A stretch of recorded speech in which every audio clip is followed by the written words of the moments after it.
feedback, and motivation in sport. Have you ever played social or competitive sport? Whether this was going back to PE in high school or to last Monday night at the indoor sports centre, you'd have been motivated one way or another. You may have been encouraged by social agents around you, your coach, your teammates, or the parents on the sidelines. The feedback you hear is motivation. Meet Wendy. Wendy is part of an elite soccer development squad. She is motivated to make it onto the national soccer team and then to represent her country at the Olympics one day. She is trying to equip herself with the resources to enable her to boost her performance and to stay positively motivated. Psychological needs are a part of the self-determination theory, which focuses on your internal balance and what motivates you to do you.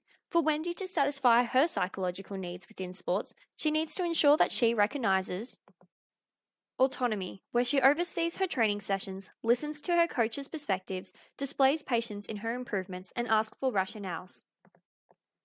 Competence, sets challenges that are difficult but in reach, asks for communication from her coach, creates clear expectations with herself and her team, and has grit and a high failure tolerance.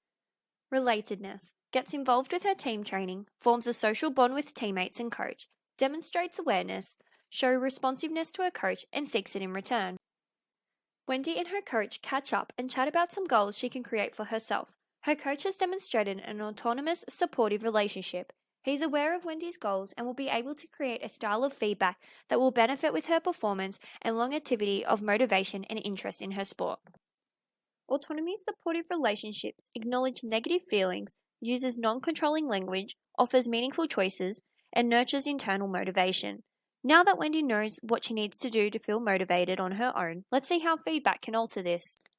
Wendy has just been selected to play her debut at the women's soccer tournament. Thanks to her determination and motivation, Wendy has just received both ego-orientated feedback and task-related.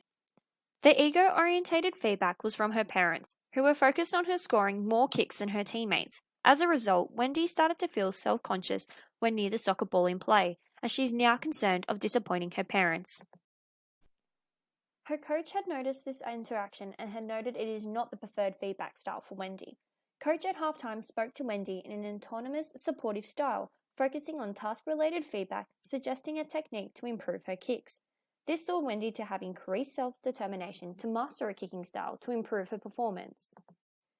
Wendy has now gone on to be a successful athlete thanks to identifying her psychological needs and maintaining tools such as feedback and the relationships around her. As a result, she was able to maintain her motivation, which allowed her to boost her performance and satisfy her internal needs.